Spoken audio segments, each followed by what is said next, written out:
खुदा बाप, खुदा बेटे, खुदा रूल कुद्स के नाम में हम आज की इबादत को प्रारंभ करते हैं। खुदा यूँ फरमाता है, शांत हो जाओ, जान लो कि मैं ही खुदा हूँ। परमेश्वर का वचन कहता है, जहाँ भी 2 या 3 मेरे नाम में इकट्ठा है, मैं उनके बीच में होता हूँ।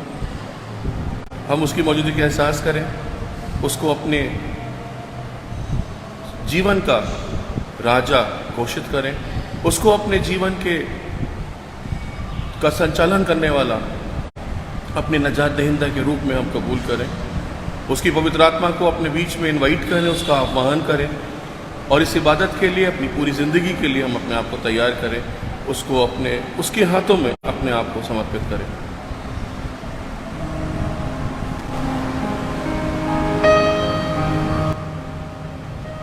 सर को अपने झुकाता हूँ, मैं तेरे बनकर परवानी आता हूँ, तेरे हुजूर। सर को अपने झुकाता हूँ, मैं तेरे हुजूर बनकर कुर्बानी आता हूँ, तेरे हुजूर। तू यीशुआ, यीशुआ,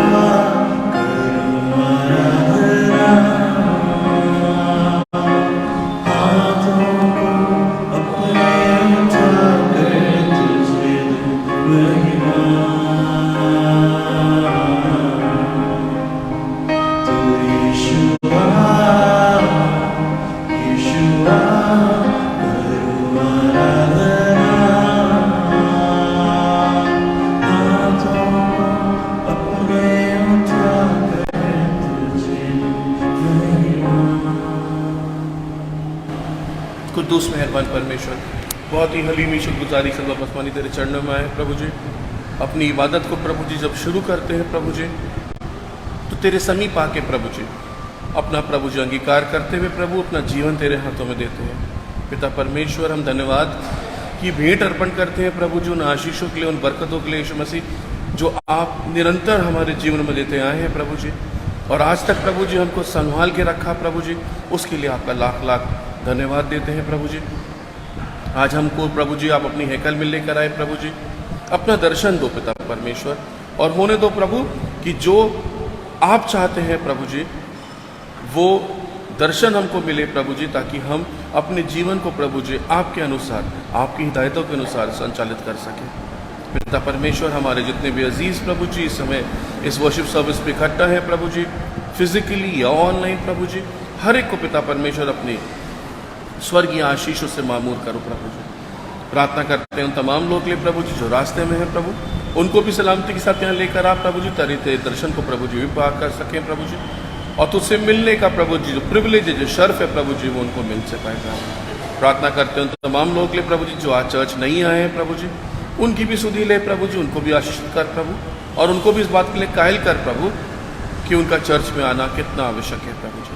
आज जब तेरी वचन को पढ़ते हैं प्रभु जी, हमारे मनों को खोले प्रभु, ताकि उसमें छुपे हुए भेदों को प्रभु जी हम समझने पाए प्रभु जी, आपकी मधुर मीठी आवाज़ को सुने और उससे अपने जीवनों का संचालन करें प्रभु जी, अमाल मिला के प्रभु। जब गीतों को गाएं प्रभु जी, तो वो ग्रहण योग हो आपको प्रभु जी, आपकी मदसराई के लिए प्रभु जी वो सारे गीत गाए जा सके। सारा आदर, सारी महिमा, सारा जलाल और गौरव यीशु मसीह आपको देते हुए इस प्रार्थना को आपके मुबारक कमेटी नाम से मांगते हैं, सुनिए कबूल कीजिए, आमीन। सबको जय मसीह की। परमेश्वर धन्यवाद कि उसने एक बारी फिर से मौका दिया कि हम उसकी हैकल में आ सकें और पारिवारिक रूप में हम जो है उसकी मदसराई करें, उसका धन्यवाद करें और अपने आप को उसके हाथों में समर्पित कर सकें। एक बहुत ही खूबसूरत समय जो परमेश्वर हमको देता है वो होता है दुआ का समय, जब हम उसके हजूर में आते हैं और उससे इंस्ट्रक्शन लेते हैं, उससे हिदायतें लेते हैं। हम सब खड़े रहेंगे और अपने ईमान का इकरार रसूलों के गीते को दोहरा के हम सब करेंगे। हम सब एक साथ मिलके बोलेंगे, मैं इत्काद रखता हूँ खुदा कादिर मुतलक बाप पर, जिसने आसमान और ज़मीन को पैदा किया, और उसके इकलौते बेटे हमारे खुदावंद यीशु मसीह पर, ये रूल कुद्स से मुजस्सम होकर कुंवारी मरियम से पैदा हुआ, पिंतुस पिलातुस से उठाया, सलीब पर खींचा गया, मर गया और दफन हुआ, तीसरे दिन मुर्दों में से जी उठा, आसमान पर चढ़ गया और खुदा बाप कादिर मुतलक के दाहिने हाथ बैठा है, जहाँ से वो जिंदों मुर्दों का इंसाफ करने को आएगा। मैं इत्काद रखता हूँ रूल कुद्दूस पर, पाक खलीसा आम पर, मुकद्दसों की रिफाकत, गुनाहों की माफ़ी, जिस्म के जी उठने और हमेशा की ज़िंदगी पर। आमीन। जमात तशरीफ़ रखें। अपनी इबादत को जारी रखते हुए हम इंतभागी सब्र के रूप में बारी बारी से पढ़ने के लिए निकालेंगे भजन संहिता 130, और मैं गुजारिश करूँगा भाई सुमित सागर से कि इसको पढ़ने में हमारी अगुवाई करें। हम सब खड़े हो जाए, अपनी बाइबल को हम लोग खोल लें। भजन संहिता 130 इंतखाबी सबक के रूप में निकालेंगे भजन संहिता 130। हे यहोवा, मैंने गहरे स्थान में से तुझको पुकारा है। हे प्रभु मेरी सुन, मेरे कान मेरे गिड़गिड़ाने की ओर ध्यान से लगे रहे। हे यदि तू अधर्म के कामों को लेखा ले, तो हे प्रभु कौन खड़ा रह सकेगा। परंतु क्षमा करने वाला है जिससे तेरा भय माना जाए। मैं यहोवा का बाट जोतता हूँ, मैं जी से उसकी बाट जोतता हूँ, और मेरी आशा उसके वचन पर है। भैरवे जितना भोर को चाहते हैं, आप भैरवे जितनी भोर को चाहते हैं, उनसे भी अधिक मैं परमेश्वर को अपने प्राण से चाहता हूँ। इस्राएल यहोवा पर आशा लगाए रहे, क्योंकि यहोवा करुणा करने वाले और पूरा छुटकारा देने वाले हैं। एक साथ पढ़ेंगे। इस्राएल को उसके सारे अधर्म के कामों से वही छुटकारा देगा।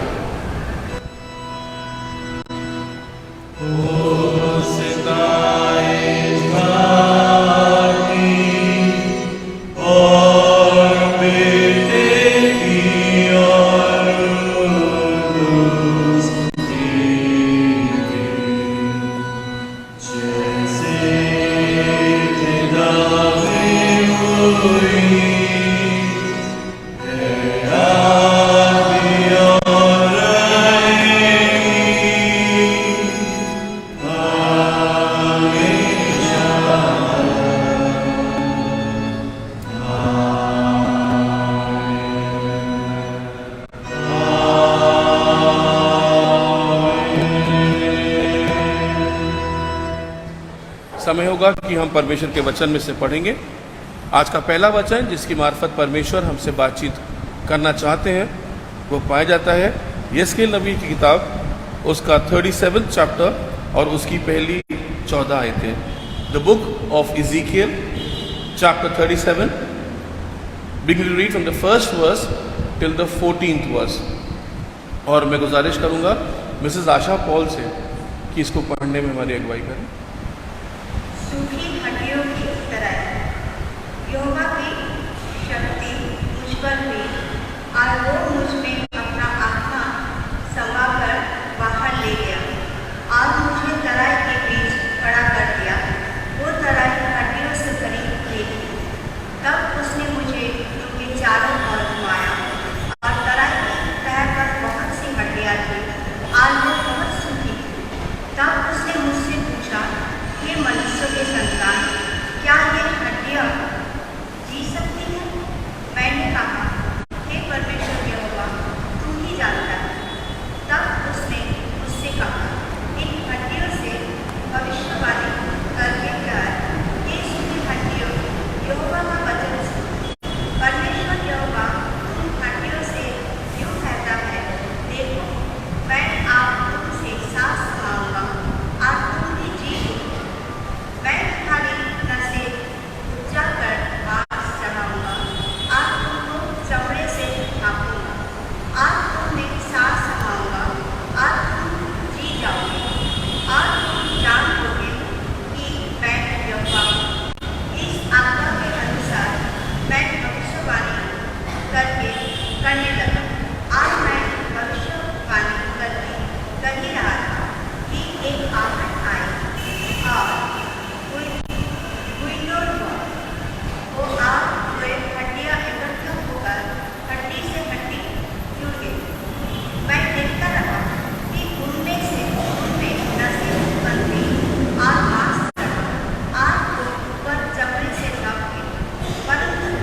आज का दूसरा वचन जिसकी मार्फत परमेश्वर हमसे बातचीत करना चाहते हैं वो पाया जाता है रोमियो के नाम पौलुस रसूल खत, उसका 8वां अध्याय, उसकी 6 से 11 आयत तक।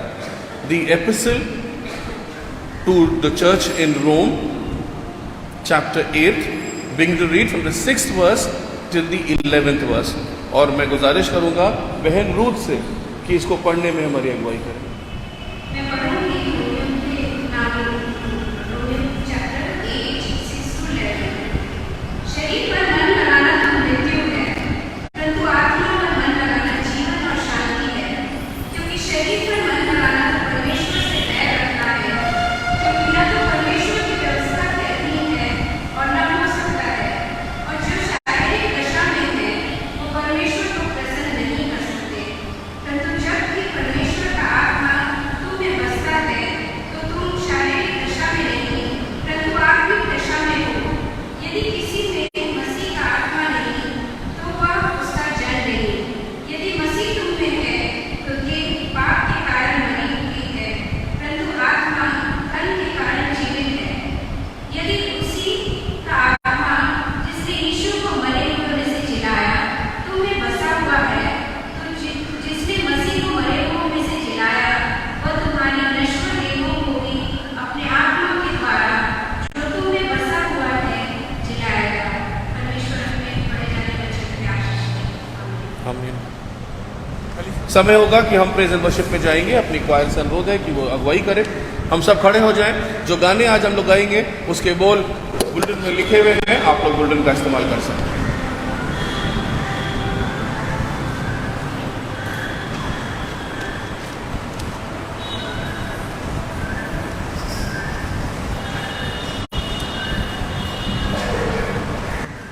परमेश्वर का धन्यवाद हो उस दिन के लिए पिता ने जो हमें फिर दिया है कि हम उसकी मनोरंजन की आराधना करने वाले हो सके। आइए कुछ गानों को एक साथ मिलकर गाएंगे। शुरुआत करेंगे जो कहता है जंगली दरख्तों में दरख्त एक सेब के पेड़ से।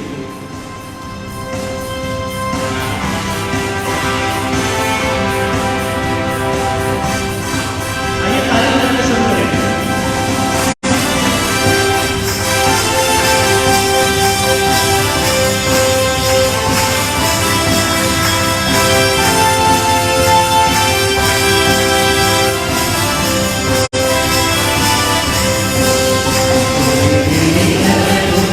दुनिया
आज का इंजील का पाठ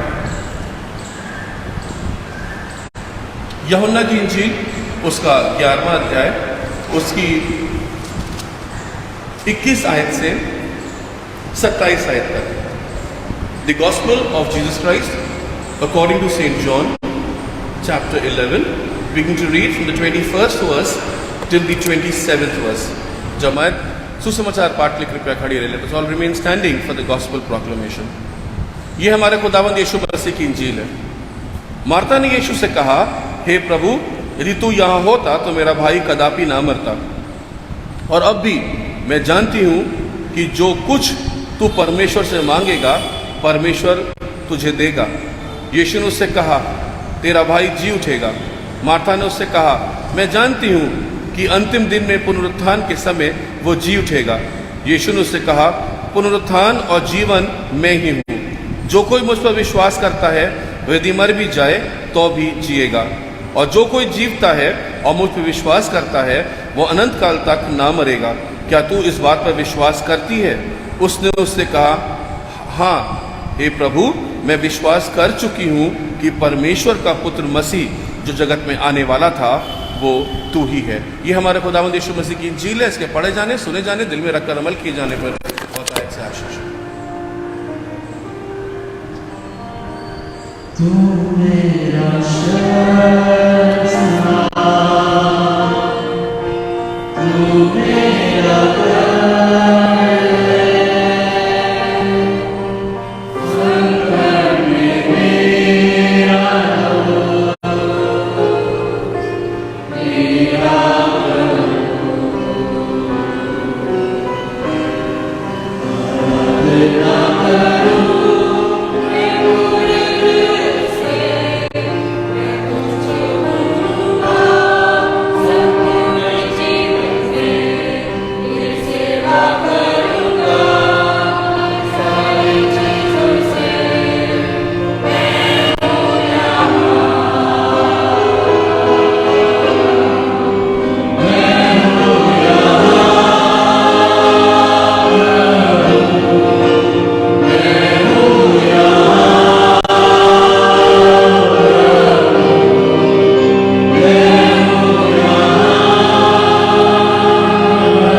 इस लेंटन सीजन में हम लोग जो है वो एक श्रृंखला को फॉलो कर रहे हैं और इस श्रृंखला में हम उस सलीब पे गौर कर रहे हैं, वो सलीब जिसके द्वारा हमारा विश्वास है कि पुनरुत्थान मिलता है, जिसके द्वारा हमारा विश्वास है कि हमारा जीवन जो है वो बदल जाता है जब हम उस सलीब के साये में आते हैं। उस सलीब पे जब हम गौर करते हैं, उस पर अपनी दृष्टि डालते हैं, तो वहाँ पे हमको इस बात का आभास होता है कि उस पे हमारे नजात दहिंदा ने हमारे सारे पापों को अपने ऊपर लेकर हमारे लिए उस नजात के द्वार को खोल दिया, जिसको कि वो कहता है तमाम हुआ। और जब उसने उस कार्य को पूरा किया तो उस पर विश्वास लाने से हम और आप अब्दी जिंदगी के वारिस हो जाते हैं। यह है विश्वास उन तमाम लोगों का जो कि क्रूस की गाथा पे विश्वास करते हैं। लेकिन पौलुस कुरिन्थियों के नाम अपने खत में कहता है कि यही क्रूस की कथा जो है वो नाश होने वालों के लिए निकट मूर्ता है, परंतु उद्धार पाने वालों के लिए परमेश्वर की सामर्थ्य है। This is the power of the living God. जो लोग परमेश्वर को नहीं जानते, जो लोग खुदावंद को नहीं निजी रूप से जानते, जो कि जान के भी उससे अनजान बनते हैं, वही इसको केवल मूर्खता बोल सकते हैं। वही हैं जिनकी आंखों पे पर्दा पड़ा है, उनकी अपनी मूर्खता था, इसीलिए वो उस मूर्खता में रह के उस सलीब की जो पावर है, उस सलीब की जो अथॉरिटी है और उस पे से उठाए गए परमेश्वर की सामर्थ को वो ना तो देखने पाते हैं और ना ही समझने की चेष्टा करते हैं। आज जब हम और आप विश्वासी गण जो है वो एक साथ यहाँ पे इकट्ठा हुए हैं, तो परमेश्वर हमसे एक बात की और आश्वासन देता है और परमेश्वर इस बात के लिए हमको कायल करता है, जो कि हमारे लिए पढ़ा गया रोमियो की नाम पौलुस के खत में, जहां पे वो कहता है, पौलुस रोमियो की कलीसिया को कहता है, और यदि उसकी आत्मा जिसने यीशु को मरे हुए में से जिलाया तुम में बसा हुआ है, तो जिसने मसीह को मरे हुए में से जिलाया वे तुम्हारे मरनार देह को भी अपनी आत्मा के द्वारा जो तुम में बसा हुआ है जिलाएगा। एक और आश्वासन, एक और अश्योरेंस, एक ऐसी अश्योरेंस जिसके के कारण हम सब बहुत ही परेशान हैं। अजीजों, जो लेंटन सीजन का जो समय है, हम सब जानते हैं it is the time of preparation and not only Lenten season, बल्कि एक मसीह जीवन जो है वो एक तैयारी का जीवन है। एक ऐसा जीवन जिसमें कि इस बात की अपेक्षा की जाती है, ये एक्सपेक्टेशन होता है कि हम अपने आप को तैयार कर रहे हैं उस समय के लिए जब हम अपने खुदावंद को रूबरू देखेंगे, जब हम मसीह की प्रेजेंस में होंगे और जब हमारा न्याय होगा, तो मसीह बड़े कॉन्फिडेंस के साथ हमसे कहने पाएगा कि हे परमेश्वर के अच्छे दास, हे अच्छी दासी, तुम आओ और उस बड़ी मीरास के वारिस हो जाओ जो तुम्हारे लिए तुम्हारे पिता ने अबद से तैयार करी। That great legacy which God has prepared for you, that new Jerusalem which God has prepared for you, तुम आओ और उसमें हिस्सेदारी करो, तुम उसके सहभागी हो, तुम उसमें प्रवेश करने पाओगे। We are only edging towards the goal, जैसा पौलुस कहता है ना कि मैं ध्येय की ओर दौड़ा जाता हूं, मैं उस ध्येय की ओर, उस गोल की ओर निरंतर अग्रसर हूं, खरामा मैं उसको पाने की चेष्टा कर रहा हूं। क्या है वो ध्येय, क्या है वो गोल, क्या है वो target? The only target is to be one with God. जैसा मैं और मेरा पिता एक हैं, वैसे ही तुम भी एक हो जाओ, ताकि जहां मैं अपने पिता के साथ हूं वहां तुम भी रहो। ये सारे आश्वासन हमारे खुदावंद यीशु मसीह ने हमको दिए अपने वचनों की मार्फत, और ये आश्वासन जो है वो उन तमाम लोगों के लिए है जो कि उसके अनुयायी हैं, उसके डरवैये हैं, उस पर विश्वास लाते हैं। और जब हम उस पर विश्वास लाते हैं तो परमेश्वर का आत्मा हमको कायल करता है, परमेश्वर का आत्मा हमारे बंद बुद्धियों को खोल देता है, उसके अभिषेक को पाके हम उसके छुपे हुए भेदों को समझने पाते हैं, और ये भेद जो है हमको पावरफुल बनाता है।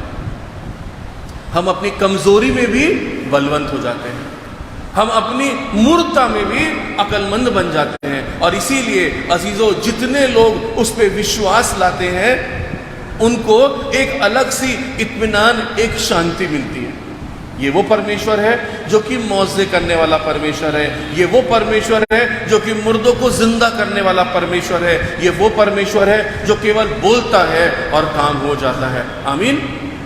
और इसीलिए पौलुस जो है वो इस बात का आश्वासन दे रहा है कि तुम जो कि अपने आप अपने कार्यों के कारण मसीह में मरे हुए हो, लेकिन अपने विश्वास में तुम जो हो वो परमेश्वर में जिलाए जाओगे। अपने कामों के कारण तुम जो हो वो परमेश्वर में मरे हुए हो। तुम्हारी ये मरणहार देह जो है इसको अल्टीमेटली इस मिट्टी में मिल जाना है जहां से उसका आभास हुआ, जहां से वो उठाई गई। लेकिन तुम्हारी आत्मा का बचाया जाना जरूरी है, और ये आत्मा तुमको परमेश्वर के द्वारा दी हुई है। इसलिए मोक्ष, मुक्ति तभी होगी जब ये आत्मा जो है वो परमेश्वर के स्वरूप में बन जाएगी। पवित्र आत्मा जो है तुम्हारे अंदर दी गई थी, लेकिन वो तुम्हारे बॉडी के अंदर रह के वो तुम्हारे बॉडी को कॉन्स्टेंटली प्रिपेयर करती है। आत्मा कभी खराब नहीं होती है, लेकिन आत्मा क्योंकि परमेश्वर के द्वारा दी हुई है, इसलिए ये आत्मा जो है वो क्या करती है, तुमको तैयार करने के लिए प्रोत्साहित करती है, हमेशा मोटिवेट करती है। और इसीलिए यीशु मसीह ने भी बागी गतसमनी में कहा था ना, वो समय आता है जब तुमको प्रार्थना करना है और जागते रहना है। और फिर वो कहता है क्योंकि रूह तो मुस्तैद है लेकिन जिस्म जो है वो कमजोर है। तुम्हारा जिस्म जो है वो कमजोर है क्योंकि वो मिट्टी से उठाया गया है, लेकिन श्वास तो परमेश्वर के द्वारा दी हुई है। जब ये श्वास तुम्हारे अंदर है, जब तक परमेश्वर का आत्मा तुम्हारे अंदर है, तब तक वो तुमको इस बात के लिए प्रोत्साहित करता रहेगा, इनकरेज करता रहेगा। If I want to come to church, my body says चलो संडे को एक संडे छोड़ देते हैं, let's not get up, it's too early in the morning. लेकिन फिर आत्मा कहता है नहीं, चर्च तो जाना है, इट इज जरूरी। और फिर हम जो है वो आत्मा के चलाए उठ के आ जाते हैं। लेकिन अगर शरीर के चलाए चलेंगे तो बहुत से हमारे अजीज हैं जो कि कहते हैं ऑनलाइन सर्विस आएगी तो ऑनलाइन पे देख लेंगे, और बहुत से ऐसे जो कहते हैं ऑनलाइन भी मिस कर देंगे तो शाम को फेसबुक पे तो मिल ही जाएगी तब देख लेंगे। This is the difference. ये वो परमेश्वर है जो कि मरना शरीर को भी जिंदा कर देता है। जो वाक्या, जो सेक्शन आज हमारे सामने पढ़े गए पुराने नियम से, उसमें इज़िकियल नबी की एक भविष्यवाणी है, एक बहुत ही खूबसूरत सी भविष्यवाणी है। और ये भविष्यवाणी जो है इसको फर्क तरीके से इंटरप्रेट किया गया। ये भविष्यवाणी तब हुई जब बनी इज़राइल जो है वो बंधुआई में है, और बंधुआई के बाद उसको वापस लौट के आना है यरूशलेम के अंदर, और उनकी जो उम्मीदें हैं वो एकदम टूट चुकी हैं। उनके जो फ्यूचर है उनको नहीं मालूम है, they find it very bleak, और उनके अंदर एक अजीब सी मायूसी है कि अब क्या होगा। हम परमेश्वर से इतने दूर हो चुके हैं कि परमेश्वर ने हमको छोड़ दिया। उनके अंदर ये वाली फीलिंग, उनके अंदर मायूसी है, उनके अंदर नाकामी है, उनके अंदर निराशा है, उनके अंदर डिप्रेशन है, उनके अंदर मौत का सन्नाटा है, क्योंकि उनको सामने कुछ नहीं दिख रहा है। यह है वो स्थिति जिसमें कि बनी इज़राइल है, और ये वही स्थिति हमसे और आपसे दूर नहीं है। चारों तरफ कलह है, चारों तरफ प्रॉब्लम्स हैं, चारों तरफ सताव है, चारों तरफ एक मायूसी है, और हमारे अजीज जो कि हमको, जिसपे हम उनको आइडियलाइज करते हैं, वो भी हमको धोखा देते हैं। और बहुत से ऐसे अजीज हैं जो कि हमको छोड़ के चले गए, और जब हमारे अजीज हमको छोड़ के जाते हैं तो उस गम को हम बेयर नहीं कर पाते। ये वो समय होता है जब हम परमेश्वर से भी अपना नाता जो है वो रखना नहीं पाते। लॉट ऑफ टाइम्स जब आप किसी के डेथ में जब जाते हैं तब आप देखते हैं कि कुछ लोग जो है वो तो अपने को कंट्रोल करके रखे हुए हैं, लेकिन अंदर अंदर टूटे हुए हैं। परमेश्वर, मेरे ही अजीज को तूने क्यों बुला लिया? एंड स्पेशली जब यंग लोगों की डेथ होती है, हम एक्सेप्ट नहीं करना चाहते। हमारे अंदर ये फीलिंग आती है, परमेश्वर मेरे ही लोग क्यों?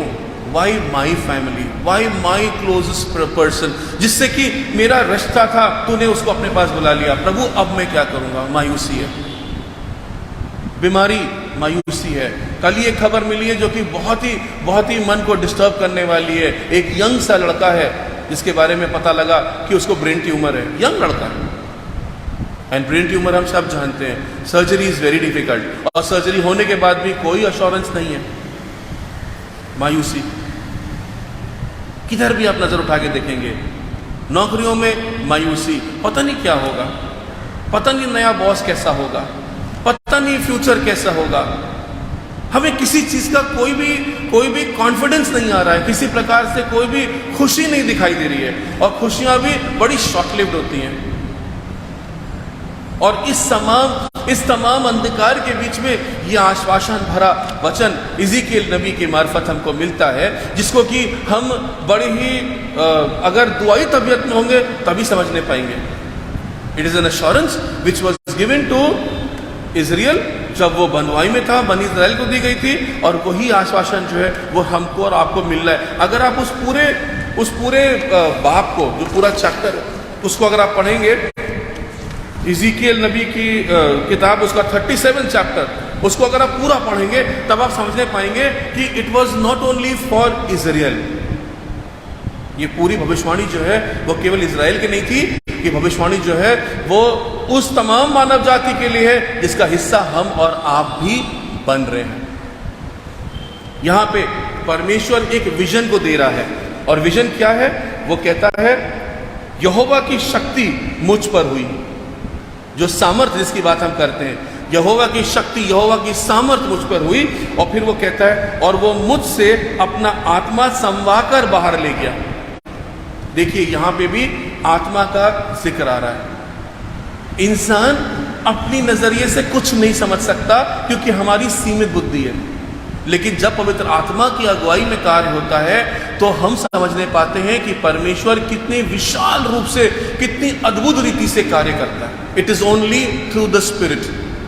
जब यीशु मसीह ने अपनी मनादी स्टार्ट करी, उस समय भी लिखा है आत्मा उसको बयाबान में लेके गया, क्योंकि परमेश्वर उसको तैयार करना चाह रहा था। वो स्वयं परमेश्वर था, लेकिन पवित्र आत्मा की अगुवाई में वो उस बयाबान में गया, और वहां पे उसने अपने आप को प्रिपेयर किया, अपने आप को तैयार किया। और यहां पर भी इज़ीकियल नबी जो है, क्योंकि वो इंसान है, इसलिए इज़ीकियल नबी को भी परमेश्वर का आत्मा जो है वो लेके जा रहा है। और क्या कहता है परमेश्वर का आत्मा? वो उससे कहता है, वो मुझे तराई के बीच खड़ा कर दिया, वो तराई हड्डियों से भरी हुई थी, तब उसने मुझे उसके चारों ओर घुमाया, और तराई की तह तक बहुत ही हड्डियां थी और वो बहुत सूखी हुई थी। अजीजों, परमेश्वर जो है वो एक हड्डियों का दर्शन इसलिए दे रहा है, इस बात को समझाने के लिए कि इन हड्डियों को देखो। बनी इज़राइल ने जब इसको इंटरप्रेट किया, जो हिस्टोरियंस हैं वो जब इसको इंटरप्रेट करते हैं तो वो कहते हैं कि this was an assurance of restoration. It is an assurance of बनी इज़राइल बीइंग रेजरेक्टेड। और इसीलिए यहूदी लोग जो है वो इस आयत को बहुत इंपॉर्टेंस देते हैं, इस चैप्टर को बहुत ही इंपॉर्टेंट मानते हैं, क्योंकि वो कहते हैं कि इस विजन के द्वारा, इस दर्शन के द्वारा परमेश्वर बनी इज़राइल को इस बात का बयान कर रहा है कि तुम चाहे कितने ही बुरी स्थिति में क्यों ना हो, तुम चाहे कितने फैला दिए क्यों ना हो, तुम चाहे मर ही क्यों ना गए हो, क्योंकि मरने से ज्यादा कोई और खराब नहीं हो सकता, तुम खत्म भी कर दिए गए हो, तुम्हारा वजूद नेस्त नाबूद क्यों ना हो जाए, उसके बावजूद भी जब परमेश्वर चाहेगा तो अपने समय के अनुसार वो तुम्हारी मरी हुई हड्डियों में भी जान डाल देगा। और जब वो मरी हुई हड्डियों में जान डाल देगा, that means resurrection of Israel.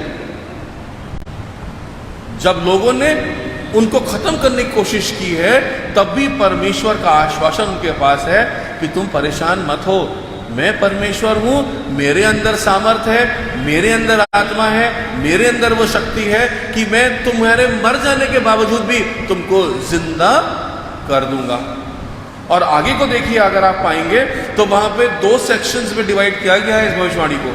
पहला सेक्शन है कि तू इन हड्डियों से नबुव्वत कर, इन हड्डियों को तू आश्वासन दे, उनको बातचीत कर, और देखो उन हड्डियों पे मांसपेशियां आ जाएंगी, उस पे चमड़ा चढ़ जाएगा, और वो सारी की सारी जो है वो एक आकार ले लेंगी।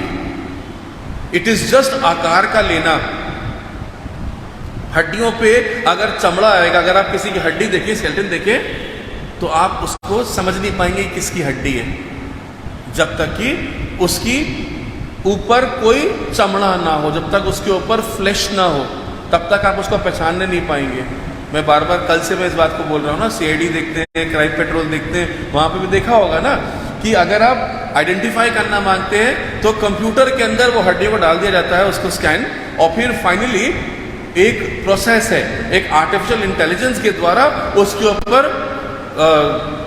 ऊपर एक शेप दिया जाता है, उसके ऊपर मांसपेशी डाली जाती है, ताकि आइडेंटिफाई कर सके कि ये व्यक्ति कौन है, किसकी हड्डियां हैं, ये कैसा दिखता था।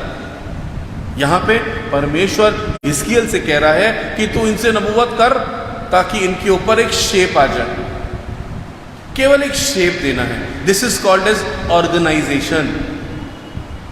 It is organization. जो चीज खत्म हो चुकी है उसको वापस ऑर्गेनाइज कर दिया जाए, जो चीज का वजूद नहीं है उसको वजूद में ले आना, यह है ऑर्गेनाइजेशन जो कि परमेश्वर कहता है। लेकिन फिर आगे क्या कहता है, वो कहता है इस आज्ञा के अनुसार मैंने सब कुछ किया।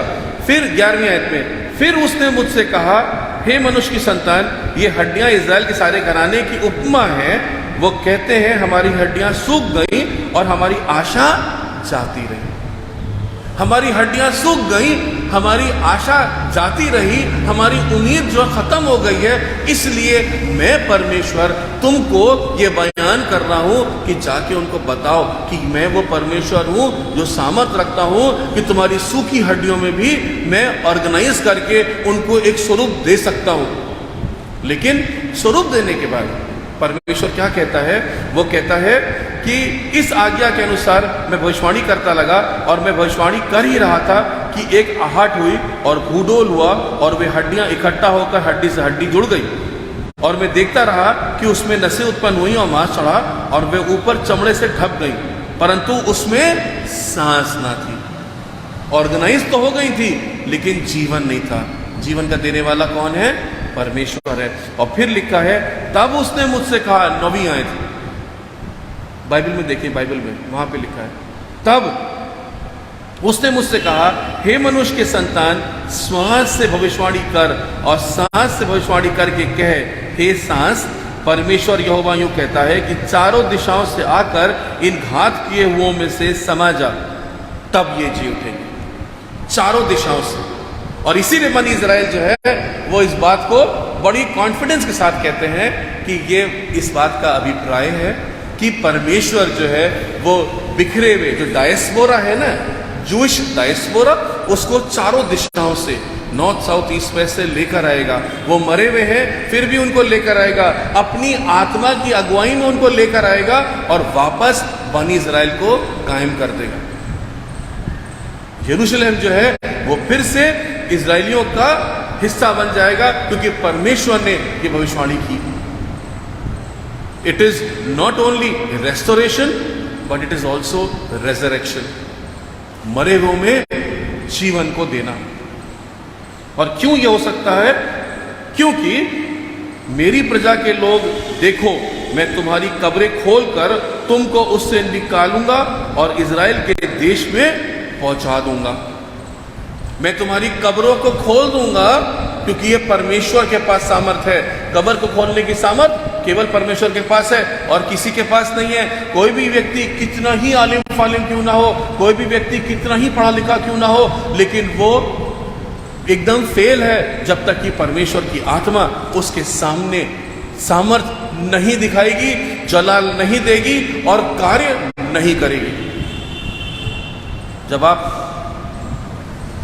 इस बयान को आगे पढ़ेंगे, हम लोगों ने आधा ही पढ़ा है इसको, हमने 11वीं आयत तक पढ़ा है, लेकिन अगर आप इसकी 24 से 26 आयत को पढ़ेंगे तब आप पाएंगे कि ये केवल बनी इज़राइल के लिए नहीं है।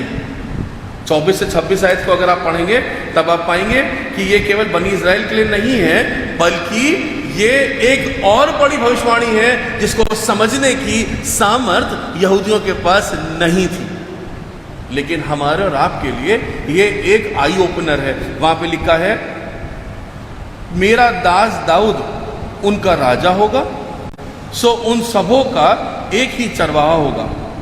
वे मेरे नियमों पर चलेंगे और मेरी विधियों को मानकर उसके अनुसार चलेंगे। वे सब देश में रहेंगे जिसमें ना अपने दास याकूब को दिया गया था और ना जिसमें तुम्हारे पुरख के रहते थे, उसी में वे और उसके बेटे पोते सदा बसा करेंगे और मेरा दास दाऊद सदा उनका प्रधान रहेगा। What does it mean? What does it mean? Is it not going beyond the concept of Bani Israel? ये है आश्वासन हमारे और आपके जैसे लोगों के लिए। ये है आश्वासन प्रभु का कि मरे हुओं को जिंदा करने वाली सामर्थ रखने वाला परमेश्वर जो है युगान युग सदा का परमेश्वर रहेगा। और कौन है वो सदा का परमेश्वर? वो स्थान जो कि तुम्हारे पुरखों को दिया ही नहीं गया। यदि बनी इज़राइल के लिए भविष्यवाणी होती है अजीजों, तो ये केवल यरूशलेम के लिए होती, लेकिन वो कहता है जो स्थान तुम्हारे पूर्वजों को भी नहीं दिया गया उन स्थानों को भी वो बसाएंगे। कौन लोग हैं वो लोग हैं जो कि दाऊद यशे की जो रूट है, यशायाह नबी में लिखा है ना, यशे के रूट से एक शाखा निकलेगी, देयर बी अ ब्रांच, और दाऊद के सिंहासन पे उसको वो विराजमान करेगा और उसका युगान युग तक उसके राज का कोई अंत ना होगा। कौन है वो जिसके अंदर सामर्थ है कि वो कब्रों को खोल सकता है, वो जो कि बड़े जोर आवाज के साथ कहता है पुनरुत्थान और जीवन मैं हूं। जब हम परमेश्वर के इस भवन में बैठ के इस लेंटन सीजन का हिस्सा बनते हैं तो हमारा भी एक ही तो मकसद है कि हमको भी वो अब्दी जिंदगी मिल सके जिसका कि लिए प्रॉमिस किया गया है कि तुम आओ और उस बड़ी मीरास के वारिस हो जाओ। इसी तुम तैयारी कर रहे हैं अपनी, तो किस पे विश्वास करना है? उस पे जो उसके पास वो सामर्थ है। यहां पे हिजकिय्याह नबी ने केवल एक दर्शन को देखा है, हिजकिय्याह नबी कर नहीं पाया है। हिजकिय्याह नबी केवल एक दर्शन को देखता है, लेकिन हकीकत का अमली जामा पहनाने वाला कौन है? अमली जामा पहनाने वाला हमारा खुदावंद यीशु मसीह है। इसीलिए जब हमारे सामने ये गॉस्पेल के वर्जन को पढ़ा गया, तब हमारे लिए ये बात बहुत ही क्लियर हो गई कि हमारा खुदावंद यीशु मसीह ही है जो कि हकीकत में पुनरुत्थान को अंजाम दे सकता है। He can resurrect a dead man. और इसीलिए जब हिजकिय्याह नबी नबूवत कर रहा है और वो कह रहा है मेरा दास दाऊद उनका राजा होगा, सो उन सबों का एक ही चरवाहा होगा। कौन चरवाहा है? सच्चा चरवाहा मैं हूं। सच्चा चरवाहा अपनी भेड़ों के लिए प्राणों को देता है। कितना ब्यूटीफुल लिंक है between the old testament and the new testament. It's a beautiful link. और इस लिंक को समझने का सामर्थ्य तभी मिलती है जब हम पवित्र आत्मा की अगुवाई में इस वचन को पढ़ते हैं। नहीं तो हमारे लिए ये एक हिस्टोरिकल फैक्ट है। एक व्यक्ति नबूवत कर रहा है, पुराने नियम में लिखा हुआ है, लेकिन उसका हमारे आज की जिंदगी से क्या लेना देना है? एक गल्ला, एक चरवाहा। राजा दाऊद का सिंहासन युगान युग तक विराजमान रहना। और फिर वो कहता है वो मेरे नियमों पे चलेंगे। ये तो लिखा है ना, वो मेरे नियमों पर चलेंगे और मेरी विधियों को मानकर उनके अनुसार चलेंगे। तुम क्या करो? बाप बेटे और रूल कूच के नाम में उन्हें बपतिस्मा दो और जो बातें मैंने तुम्हें बताई हैं उनको मानना सिखाओ। जो बातें मैंने तुम्हें बताई हैं उनको मानना सिखाओ। और देखो दुनिया के अंत तक मैं तुम्हारे साथ हूं। इन तमाम बातों को देखने के बावजूद भी बनी इज़राइल जो है वो समझने नहीं पा रहा है। क्यों? क्योंकि उनकी आंखों पे तो मौत का पर्दा पड़ा हुआ है। उनकी आंखों पे मौत का पर्दा पड़ा हुआ है, इसलिए वो उस मौत की जो गंध है उसी में है। वो यीशु मसीह साथ खड़ा है लेकिन फिर भी पहचानने नहीं पा रहे हैं। और इसीलिए लिखा हुआ है ना कि जब जब यीशु मसीह वहां पे आया तो मार्था क्या कहती है? मार्था ने यीशु से कहा, हे प्रभु, यदि तू यहां होता तो मेरा भाई कदापि ना मरता। और अब भी मैं जानती हूं कि जो कुछ तू परमेश्वर से मांगेगा परमेश्वर तुझे देगा। एक आश्वासन है, एक कॉन्फिडेंस है, लेकिन उस कॉन्फिडेंस के बीच में कहीं ना कहीं एक कह सकते हैं एक डाउट है। ये मार्था जो कि यहां पे कह रही है, यदि तू परमेश्वर तू अगर मेरे बीच में होता तो मेरा भाई ना मरता।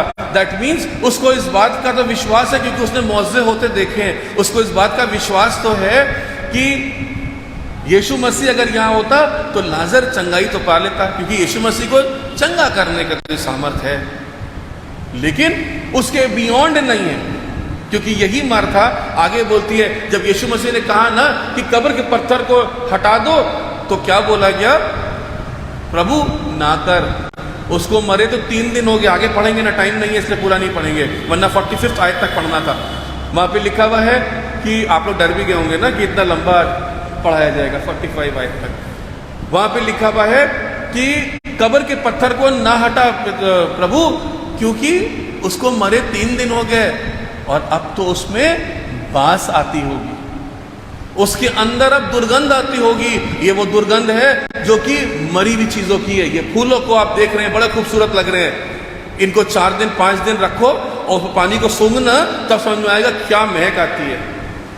सारे इत्र, सारे जो परफ्यूम्स हैं वो फेल हो जाते हैं। आपको इतना रूम में फ्रेश डालना पड़ता है अगर आपने फूलों का पानी नहीं बदला।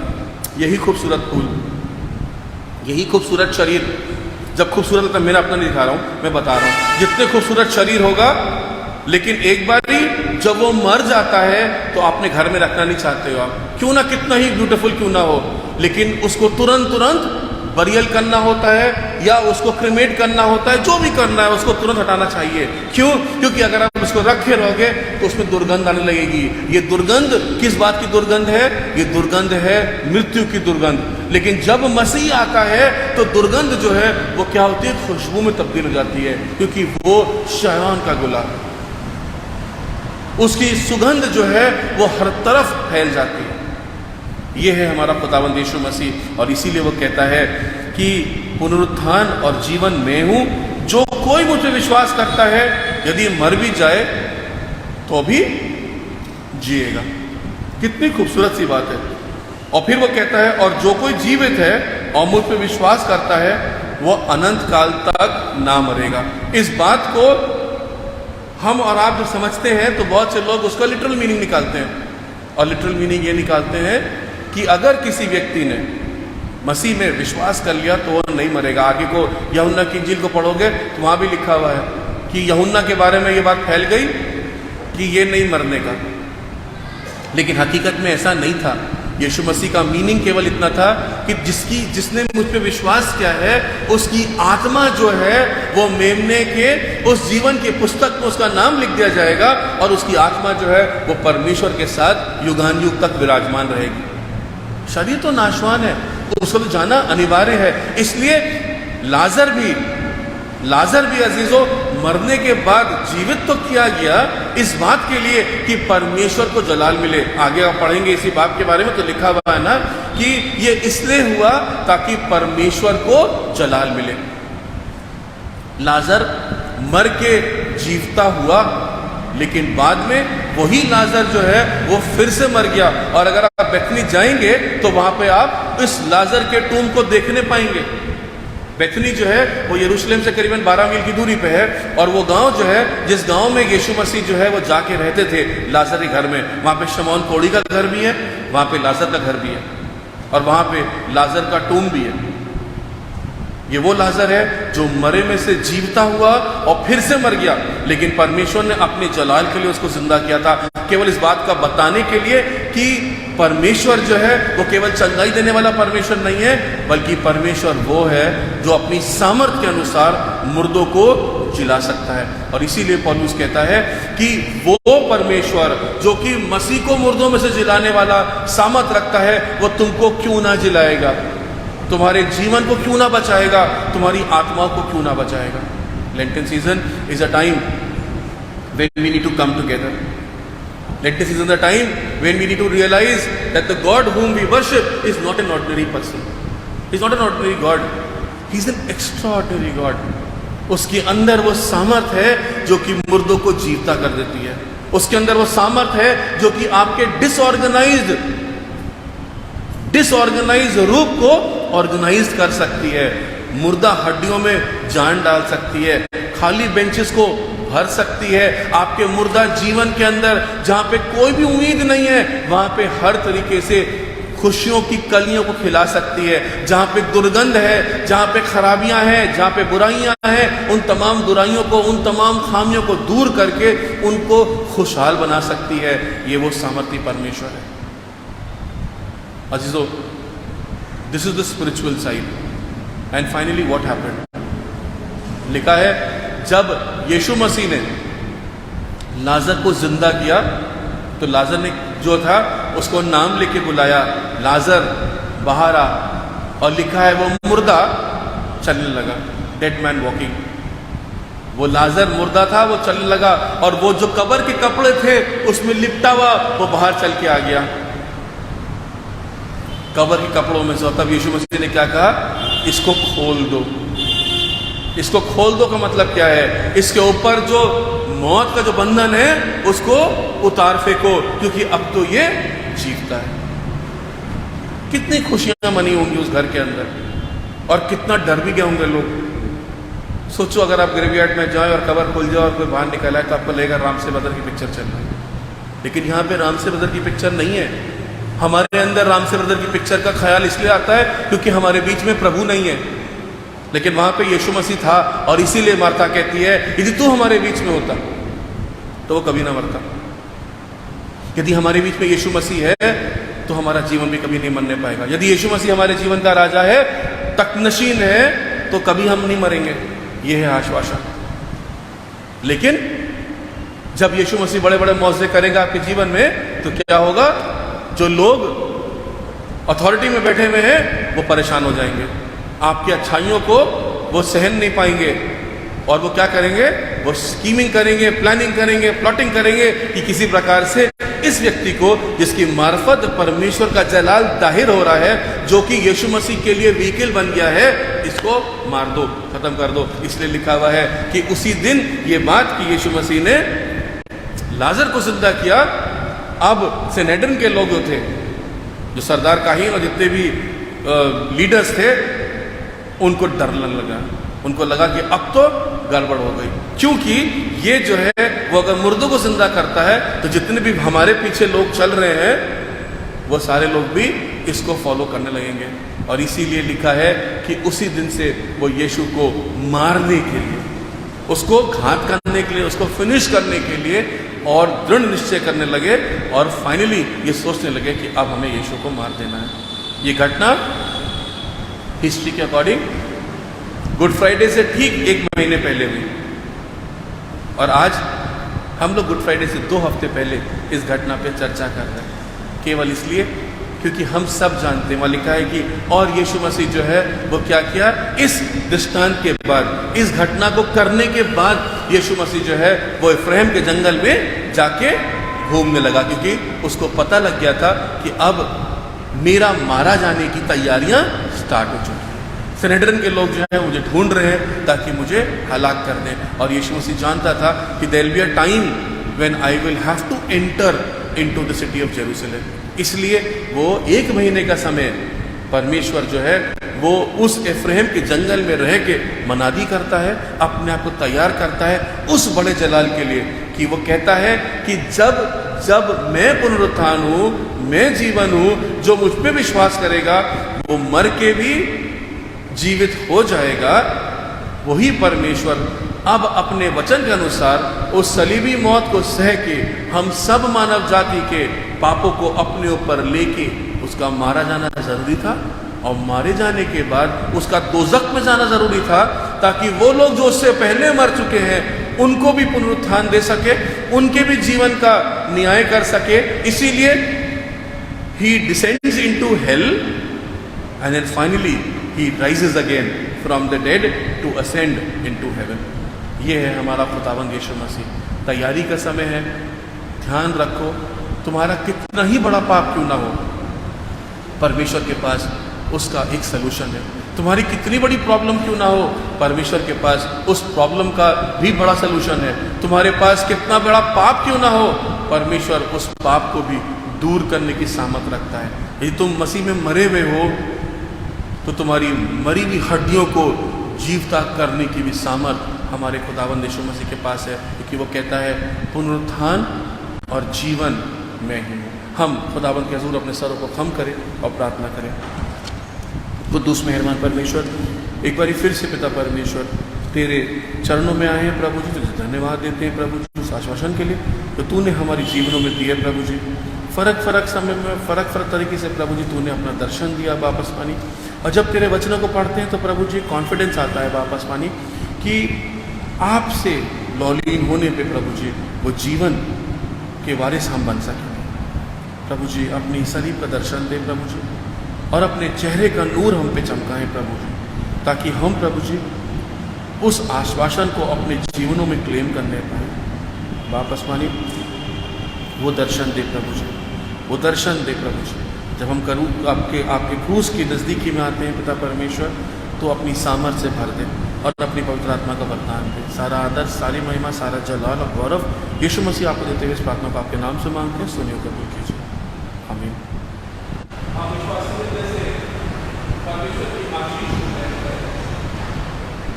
हमारे पिता यीशु मसीह का फजल, खुदा बाप की मोहब्बत और वो बात के